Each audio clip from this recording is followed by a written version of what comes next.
Almost 100% of the time, your manifestation depends on you. Whatever you are manifesting and whatever you desire, it totally depends on you. Now, who are you? Are you this body, or do you have this body? Are you this mind, or do you have this mind? Likewise, the kind of person you are is determined by you. The way you act, the way you behave, and the way people perceive you totally depend on the self-concepts that you hold. People call it by different names. You can hear them referring to it as self-image or self-esteem. But people who watch videos about Neville Goddard know it as self-concept. In many of Neville Goddard's lectures, he emphasized the importance of creating better concepts about ourselves, as the self-concept is the pillar on which everything in our lives stands. Whatever you get or whatever you have in this physical reality is all because of the concepts you hold about yourself. I don't care if it is a person that you want or some material thing, you have to develop a better concept of yourself. Neville Goddard's student, Louise Burley, shared a story of a person named George that inspired me to make today's video. His story can change your perspective when it comes to manifesting anything in your life.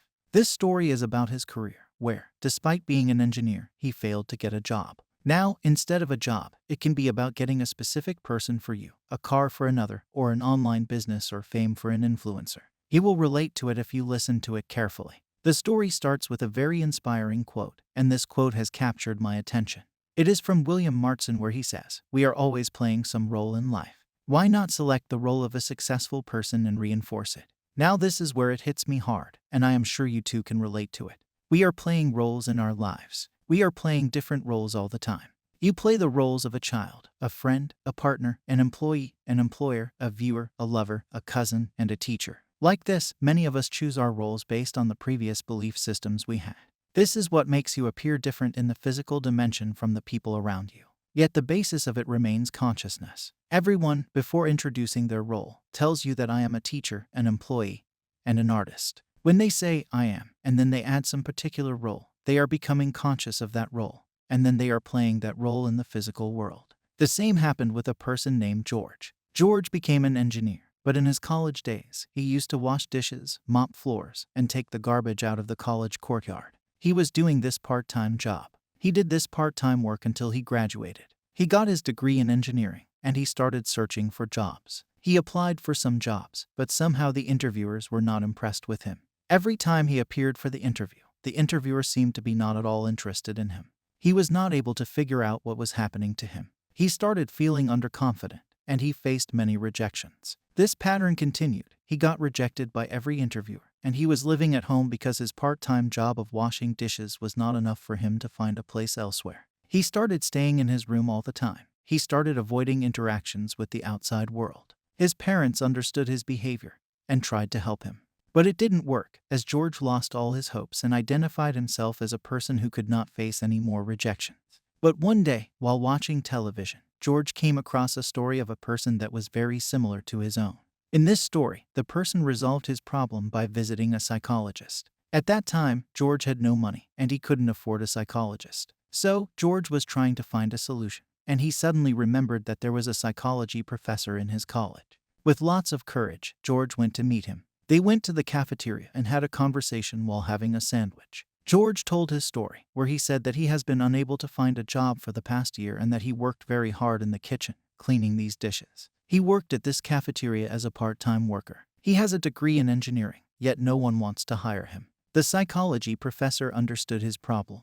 George's qualifications were good, but he had identified himself with the work of washing dishes and mopping the floor. During the interviews, he was presenting himself as an engineer, but his attitude and demeanor were those of a person who cleans dishes and mops floors. This left a doubtful impression on the interviewer, and he was lacking in self-esteem. His self-image was that of a cleaner, and he was trying to get a job as an engineer. He didn't feel worthy or confident. The professor explained all of this to him and advised him to attend a class on self-esteem.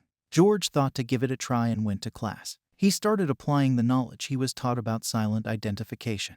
He started identifying himself as a useful person with an honorable role. He did this for a while. As a result, he started feeling different. He started seeing himself differently. The way he walked, the way he talked, and the way he expressed himself started to change. Now he started identifying himself as a highly valued engineer who has a very reputable job that he enjoys. He started rehearsing his role and started thinking of himself as a great asset for his company. George's parents were able to identify this change, and they noticed him as a new person. The people around George started treating him with respect. Then an opportunity arose, and he gave an interview, and he got employed. He became a happy, fulfilled team leader for this company, and he got the job as an engineer in a particular company that he liked and desired. His life changed completely, and he got what he wanted, even after getting rejected for the whole year. This is how he made it possible. While reading this story, I personally felt amazing as people around them changed their lives by just changing the concepts they held about themselves. People manifest their desired outcome just by changing the way they perceive it. But it is not easy. It requires practice, it requires persistence, it requires a change in attitude, and it requires a change in the concepts we hold about ourselves. I ask you a question: if we can't look at ourselves differently, then how can people notice it?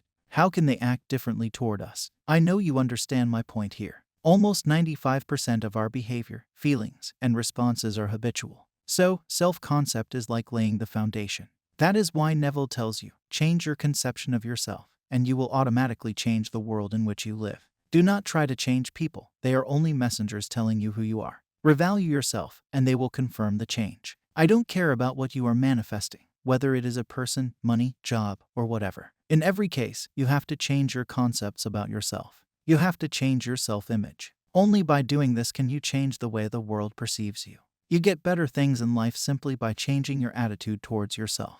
Don't run after physical objects or people. They will come to you at lightning speed only when you change the way you perceive yourself. Imagination is the tool to change your identity, to change your self-concept, and to change your attitude. You can imagine yourself as a successful person. No one is stopping you, and no one can see you imagining. You can close your eyes and experience all the wonderful things in your life. Imagination manifests your reality. The things you imagine become a part of your life. You can have anything that you want, but you have to become the person internally who gets the thing you desire. People in the law of attraction community call it raising their vibrations. You can use any name. People talk about the same thing in different ways and in different languages. So, stop arguing about who is right and who is wrong. Try it out yourself. Never accept or reject any idea. Just try and figure it out yourself. The life was given to you to experience it individually. You are free to choose what role you have to play. It all starts and ends with you. The world is yourself pushed out. Ask yourself what you want and then give it to yourself. Do not question how it will come about. Just go your way knowing that the evidence of what you have done must appear, and it will. I am wealthy, poor, healthy, sick, free, confined were first of all impressions or conditions felt before they became visible expressions. Your world is your consciousness objectified. Waste no time trying to change the outside. Change the within or the impression, and the without or expression will take care of itself. Change the way you perceive yourself. Change the concepts you hold about yourself. If you want help changing your self-concepts, then I have made a video that is an affirmation tape. It will take your self-concepts to the next level. Just click on the first video that appears at the end of the screen.